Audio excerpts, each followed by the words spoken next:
پہلے تو ظاہر ہے کہ آج کا جو سب سے بڑا موضوع ہے، دو موضوعات ہیں، اور دوسرا جو انتخابات کل ہونے جا رہے ہیں، یہ دونوں ایک دوسرے سے جڑے بھی ہوئے ہیں کافی جگہوں کے اوپر۔ اس لیے ان دونوں موضوعات کے اوپر میں بات کرنا چاہتا ہوں۔ آپ سے کچھ دیر پہلے میں نے ہمارے انٹرنی وزیر خارجہ بلاول صاحب کی بھی پریس کانفرنس جو ہے اس کو بھی میں نے جو ہے اس کے پوائنٹس بھی دیکھے ہیں۔ ابھی تک 6 مہینے ہو گئے ہیں، بلاول صاحب انفارچونیٹلی ایک لفظ بھی نہیں سیکھ سکے، اور یہی پرابلم ہوتا ہے کہ جب آپ اپنے بیٹے کو، اب آپ پولیٹیکل آپ کی سیٹیں ہیں، غلام آپ کے پاس ہیں، تو آپ اس بنیاد کے اوپر وزیر خارجہ سے انٹرنشپ شروع کریں گے تو یہی نتیجہ ہوگا جو پاکستان دیکھ رہا ہے اور جو یہاں پہ ہو رہا ہے۔ ہم نے یہ بات بڑی کنسرننگ ہے، اس کے اوپر ہمیں بڑی فکر ہے کہ جس طریقے سے یہ ہوا پاکستان کے اندر، جو کل جو بائیڈن صاحب نے پاکستان کے ایٹمی اثاثوں کے اوپر جو لفظی گولہ باری کی ہے، پہلی بات تو یہ ہے کہ ہم اس کے اوپر شدید احتجاج کرتے ہیں، نمبر 1۔ نمبر 2 یہ ہے کہ جو حکومت پاکستان کی ڈپلومیسی ہے، یہ جو امپورٹڈ حکومت، تو ہمیں امپورٹڈ حکومت تو ہے ہی ہے، یہ آکشن کے ذریعے جو حکومت جو ہے وہ آئی ہے، ہم اس کی جو کارکردگی ہے، اس کا جو پول کھلا ہے، اس کے اوپر جو ہے وہ ہم نے ایک شدید کنسرن ہے ہمیں۔ اور تیسری بات یہ ہے کہ اس سے اندازہ یہ ہوتا ہے کہ جو بائیڈن جو ہیں، انہیں کوئی پاکستان کے نیوکلیئر ایسٹس کی جو پروگرام ہے، جو اس کے سیف گارڈز ہیں، اس کے متعلق ان کو علم نہیں تھا، اور انہوں نے ایسے ہی جو منہ میں آیا وہ بات کر دی۔ اور جو بائیڈن نے یہ پاکستان کے بارے میں ہی بات نہیں کی ہے، اب سے تقریباً میرا خیال ہے چند دن پہلے یا شاید ایک ہفتہ پہلے انہوں نے سعودی عربیہ کے بارے میں بھی اسی طرح کی ہرزہ رسائی کی تھی، اور سعودی عربیہ نے انہیں بڑا سخت جواب جو ہے وہ دیا تھا، اور اب انہوں نے پاکستان کے اوپر جو ہے یہ بات کر دی ہے۔ پہلی بات تو میں آپ کو یہ بتانا چاہتا ہوں کہ جو پاکستان کے جوہری اثاثے ہیں، یہ national command and control authority کے تحت ہمارا جو میکنزم ہے جوہری ہتھیاروں کا، وہ دنیا کا سب سے سوفسٹیکیٹڈ جو میکنزم ہے اس میں شامل ہوتا ہے۔ National command and control authority وزیر اعظم پاکستان کے تحت کام کرتی ہے، اور ہمارا جو سسٹم ہے جوہری ہتھیاروں کا، یہ سینٹرلائزڈ ہے، یہ ڈی سینٹرلائزڈ نہیں ہے، یہ سینٹرلائزڈ ہے، اور ہماری جو اعلیٰ ترین سول اور فوجی قیادت ہے وہ national command and control authority کا حصہ ہے، اور صرف وہاں سے یہ آپریٹ ہوتا ہے۔ سو پہلی بات تو یہ ہے کہ اس کی سینٹرلائزڈ ہمارا کنٹرول ہے، ڈی سینٹرلائزڈ کنٹرول نہیں ہے۔ اب اس کا دوسرا پہلو کیا ہے؟ گزشتہ کئی اشروں میں دنیا کے بہت سارے ممالک نے ایٹامک ایکسیڈنٹس دیکھے ہیں۔ مثال کے طور کے اوپر آپ کو یاد ہوگا بڑا مشہور حادثہ ہوا تھا چرنوبل کا، جہاں ایٹمی ری ایکٹر جو ہے وہ کر گیا تھا۔ اس کے بعد امریکہ میں، خود امریکہ میں 3 مائلز انسیڈنٹ ہوا، جس میں ایک امریکہ کا نیوکلیئر ریئیکٹر جو ہے وہ اس کو پرابلم آ گئی تھی۔ اس کے بعد 2007 میں تو امریکہ میں عجیب و غریب ایک بے احتیاطی کا مظاہرہ ہوا، جب ان کا ایک B-52 طیارہ 6 ایٹامک میزائل سے لیس جو تھا وہ تقریباً 7 گھنٹے تک لاپتہ رہا۔ یہ خود امریکہ کا انسیڈنٹ ہوا، اور ہمارے ہمسائے ہندوستان کا تو آپ روز ہی سنتے ہیں کہ ان کا یورینیم چوری ہو گیا ہے، ان کے جو ایسٹس ہیں، ایٹامک ایسٹس ہیں، ان کے متعلق جو کنسرن ہے وہ تو ہم روز ہی کی بات ہے، اور ہندوستان کا ایٹامک پروگرام بہت زیادہ غیر محفوظ سمجھا جاتا ہے۔ لیکن الحمدللہ اس تمام عرصے میں ایک بھی واقعہ، ایک بھی انسیڈنٹ پاکستان کے ایٹامک پروگرام کو لے کر نہیں ہوا، اور پاکستان کی جو نیوکلیئر جوہری ہتھیاروں کی جو ہماری حفاظت ہے، اس کی تعریف دنیا کے ہر فورم کے اوپر ہوئی ہے۔ بدقسمتی سے یہ جو کل کا کرٹیسزم آیا ہے اس کا ایک بیک گراؤنڈ ہے، اور یہ بیک گراؤنڈ ایسے نہیں ہوا۔ آپ کو یاد ہے عمران خان جب بات کرتے ہیں کہ ہماری حکومت کو کیسے ایک انٹرنیشنل کنسپریسی کے ذریعے ہٹایا گیا، تو آخر عمران خان کو کیوں ہٹایا گیا؟ عمران خان میں اور شہباز شریف میں کیا فرق تھا، اور عمران خان کے خلاف ہی یہ سازش کیوں ہوئی؟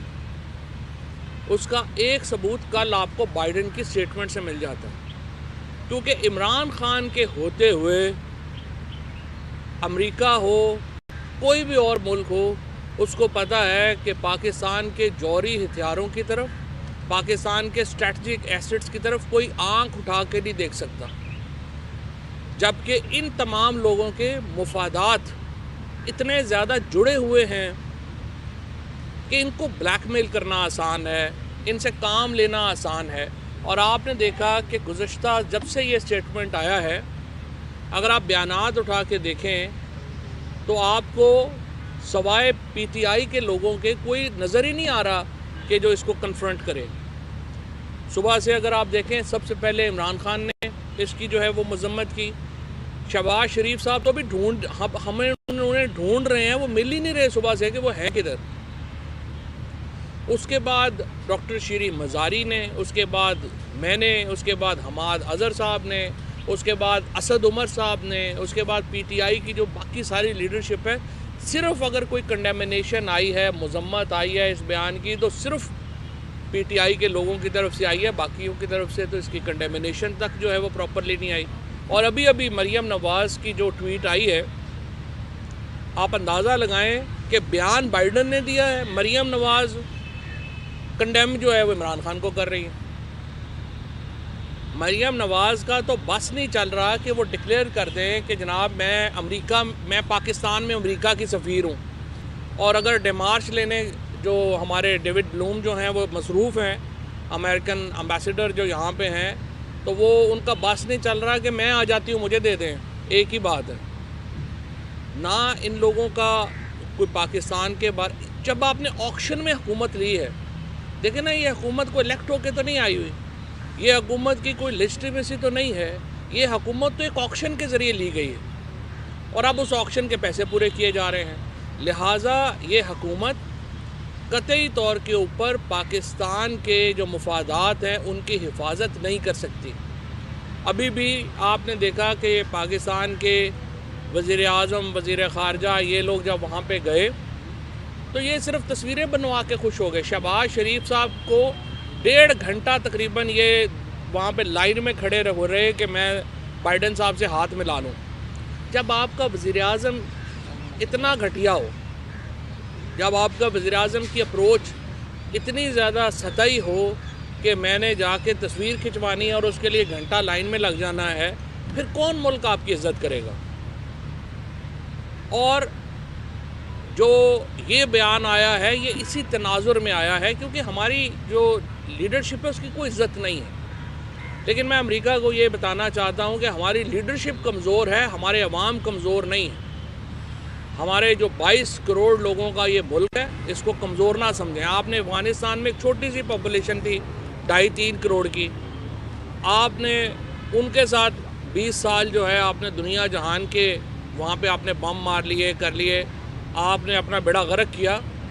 آپ پاکستان کی قوم سے پنگا نہ لیں، اور جس طرح سے عمران خان ایمفیسس کرتے ہیں کہ ہم اچھے تعلقات کے حامی ہیں، لیکن ہم غلامانہ تعلقات کے حامی نہیں۔ آپ ہم سے برابری کے اوپر تعلقات قائم رکھیں، بسم اللہ۔ اگر آپ ہمیں غلام بنا کے رکھنا چاہیں گے، یہ جو اوپر ہمارے 15 20 40 50 لوگ بیٹھے ہوئے ہیں، 75 100 لوگ بیٹھے ہوئے ہیں، ان کو تو آپ غلام بنا سکتے ہیں، یہ 22 کروڑ لوگوں کو آپ غلام نہیں بنا سکتے۔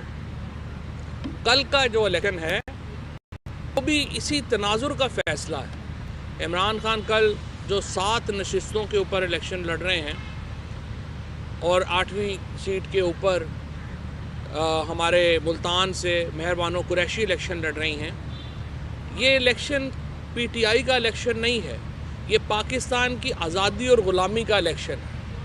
سو تمام جو ہمارے ووٹرز ہیں، جو لوگ یہاں پہ، ان کو میں یہ کہنا چاہوں گا کہ آپ کو یہ موقع ملا ہے۔ ہم الیکشن ہمیشہ لڑتے ہیں مقامی مسائل کے اوپر، سکول نہیں ہیں، کالج نہیں ہیں، بس یہ ہماری بسیں ٹھیک نہیں ہیں، گلیاں ٹھیک نہیں ہیں، سڑک بننی ہونی چاہیے، وہ ہم اپنے ذاتی مسائل پہ الیکشن ہوتے ہیں۔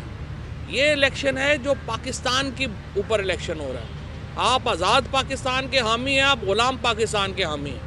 اگر آپ آزاد پاکستان کے حامی ہیں تو کل آپ بیٹ کے اوپر مہر لگائیں گے، اور پورا پاکستان جو ہے وہ عمران خان کو، یہ ایک علامت ہے، عمران خان پاکستان کی حقیقی آزادی کی علامت ہے، اور اس کے اوپر انشاءاللہ تعالی کل آپ مہر لگائیں گے۔ اور یہ جو ساری سیٹیں ہیں، یہ ایک بار پھر، جس طرح پچھلی دفعہ پنجاب کا الیکشن ہوا تھا، اصل میں تو ہم 20 میں سے 17 سیٹیں جیت گئے تھے، 2 سیٹیں جس طرح سے 35 ووٹوں سے وہاں کی سیٹ ہرائی گئی، اور پھر یہ ہمارا مظفر گڑھ والا، یہ تو سیٹیں ہرائی گئیں، ادروائز تو ہم سیدھے 17 سیٹیں جیت گئے تھے۔ یہاں پہ تو مجھے امید یہ ہے کہ کل ہم 8 کی 8 سیٹیں جو ہیں وہ تحریک انصاف جیتے گی، اور صرف لیڈ کا دیکھنا ہے ہم نے کہ لیڈ کتنی ہوگی۔ میں دوبارہ یہ عرض کرنا چاہوں گا پاکستانی ووٹر سے، آپ جو ان حلقوں میں ہیں، آپ خوش قسمت ہیں، آپ کو یہ موقع مل رہا ہے کہ آپ پاکستان کی آزادی کے لیے اپنا ووٹ استعمال کریں گے۔ پاکستان کی جو صورتحال ہے وہ آپ کے سامنے ہے، ہماری جو معاشی صورتحال ہے وہ آپ کے سامنے ہے، وہ لیکن میں حماد اظہر صاحب سے درخواست کروں گا کہ اس کے اوپر بات کریں۔ بسم اللہ الرحمن الرحیم۔ سب سے پہلے تو سب میڈیا کے حضرات کا شکریہ۔ یہ جو بائیڈن صاحب کا صدر امریکہ کا بیان آیا ہے، وہ اگر اس کے اوپر اگر غور کیا جائے تو شاید ان کو کسی نے یہ نہیں بتایا تھا کہ دنیا میں ایک نیوکلیئر سیفٹی انڈیکس ہوتی ہے، اور جولائی 2020 میں پاکستان نے دنیا میں سب سے زیادہ اس سیفٹی انڈیکس کے اندر امپرومنٹ ریکارڈ کی، اور 19ویں نمبر کے اوپر آج پاکستان جو ہے وہ نیوکلیئر سیفٹی انڈیکس کے اندر آتا ہے۔ یعنی ہمارے جو اثاثے ہیں، ہمارے اٹامک اثاثے ہیں، وہ دنیا کے سب سے سیفسٹ ہیں۔ میں آپ کو یہ بھی بتاتا چلوں کہ اس سیفٹی انڈیکس میں ہندوستان 20ویں نمبر پہ آتا ہے، یعنی کہ ہم ہندوستان سے بھی بہتر ہیں۔ چائنا 14ویں نمبر پہ آتا ہے، اور پہلے نمبر پہ امریکہ نہیں ہے، پہلے نمبر پہ آسٹریلیا ہے۔ تو سب سے زیادہ جس کنٹری نے امپروو کیا تھا 2020 میں اس سیفٹی انڈیکس میں، اور آج بھی وہ انڈیکس جو ہے اس میں ہم 19ویں نمبر پہ ہیں، وہ پاکستان تھا۔ یہ بھی بات بڑی واضح ہونی چاہیے، کیونکہ قسم کے بیانیے جو ہیں وہ فلوٹ آج کل کر رہے ہیں۔ کبھی ہمیں ایسے نظر آتا ہے کہ اسرائیل کو تسلیم کرنے کا بڑا پوشیدہ طریقے سے بیانیہ بنانے کی کوشش کی جا رہی ہے، کبھی ہمیں یہ نظر آتا ہے کہ نیوکلیئر پاکستان کے اثاثوں کے اوپر کوئی ایسی بات شروع ہو جاتی ہے۔ اپنے کسی بھی نیوکلیئر اثاثے کے اوپر کسی بھی قسم کا سمجھوتا نہیں کرے گا۔ تو یہ بات اس کے اوپر، اور پوری قوم جو ہے وہ، پوری عوام کی میں بات کر رہا ہوں، پوری عوام جو ہے وہ اس معاملے کو بڑے حساس طریقے سے دیکھتی ہے، تو اس کے بارے میں سوچنا بھی نہیں چاہیے۔ جس طرح فواد چودھری صاحب نے کہا کہ کوئی رد عمل ابھی تک نہیں آیا حکومت کی طرف سے، ایسے لگ رہا ہے جیسے سانپ سونگ گیا ہے، انہیں سمجھ نہیں آ رہی۔ اور ہمیں بتایا کیا جا رہا تھا کہ جی بلاول وہ اپنی انٹرنشپ کرنے، وہ جو آیا ہوا ہے فورن منسٹر، وہ گیا ہے، جی بڑی اچھی میٹنگ ہوئی ہے، اسحاق ڈار کی وہ سوٹ کسے ہوئے ہیں، اور وہ IMF کے ساتھ میٹنگیں ہو رہی ہیں، اور لیکن بیان امریکہ سے ایسے آ رہے ہیں۔ تو جہاں ہماری معاشی پالیسی تباہ ہو گئی، جہاں ہمارے ملک میں پچھلے 5 ماہ میں انسانی حقوق تباہ ہو گئے، جہاں توانائی کا شعبہ تباہ ہو گیا، وہاں پہ ہماری خارجہ پالیسی بھی جو ہے اس کے اندر کوئی ایک مضبوط موقف جو ہے پاکستان کی اس کمزور قیادت کی طرف سے جو آج ہمارے ملک پہ مسلط ہے، ہمیں نظر نہیں آ رہا۔ پاکستان کی معیشت بہت برے حال میں ہے۔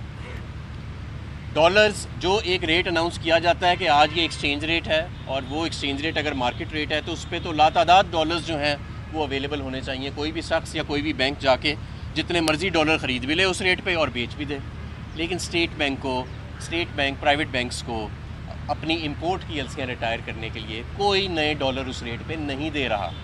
وہ کہہ رہے ہیں جو ایکسپورٹ کی پروسیڈز آ رہی ہیں اسے اسکوئر کریں، جس کا مطلب یہ ہے کہ ہماری pending out going payments import کی ایلسیوں کی اور دوسری آؤٹ ورڈ پیمنٹ سروسز کی وہ بہت زیادہ پائل اپ ہو چکی ہیں، اور یہ ایک بڑی خطرناک بات ہے، جس کا مطلب ہے آنے والے دنوں میں مزید ہمارے ڈالر انفلوز جو ہیں وہ کم ہوئیں گے جب یہ آؤٹ گوئنگ پیمنٹس جو ہیں وہ باہر جائیں گی۔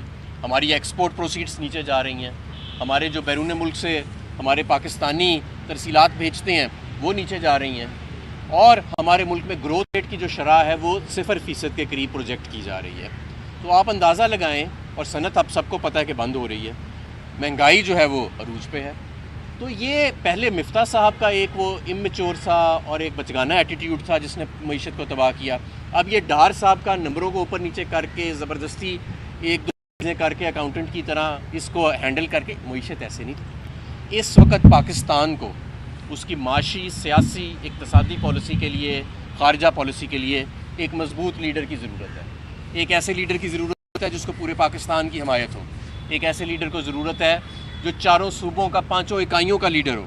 ایک ایسے لیڈر کی ضرورت ہے کہ جو ڈنکے کی چوٹ پہ رکھ کے پاکستان کا مفاد جو ہے اس کا ہر فورم کے اوپر دفاع کر سکتا ہو. یہ نہیں کہ گورے کو دیکھ کے ویسے ہی اس کے اعصاب جواب دے جائیں.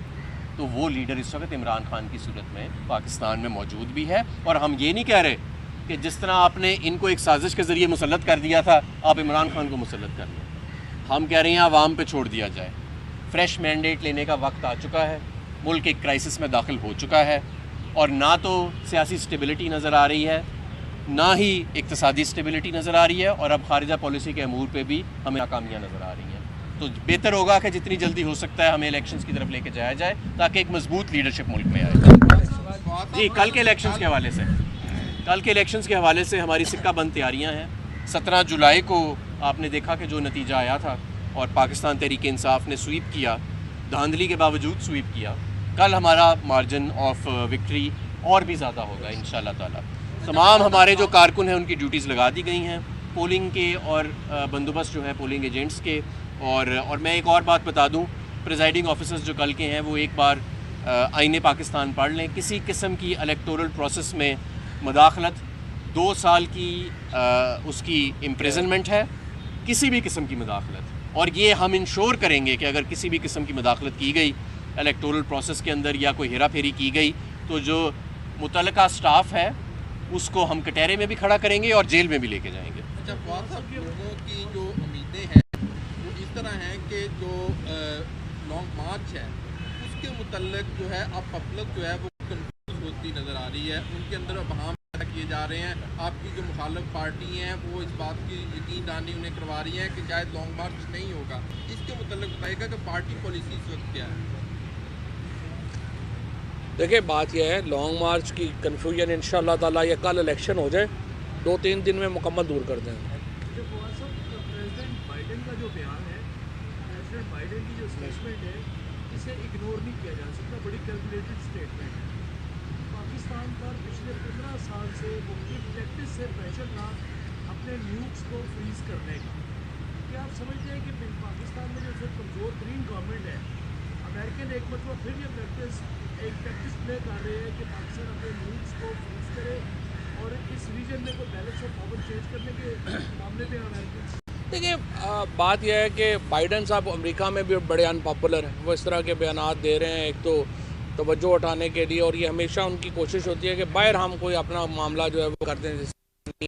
جس طرح ہم آج ابھی بات کر رہے تھے، یہ تو ایک نان نیگوشیبل ہے پاکستان کے لیے. پاسبل ہی نہیں ہے کہ ہم اس کو کریں.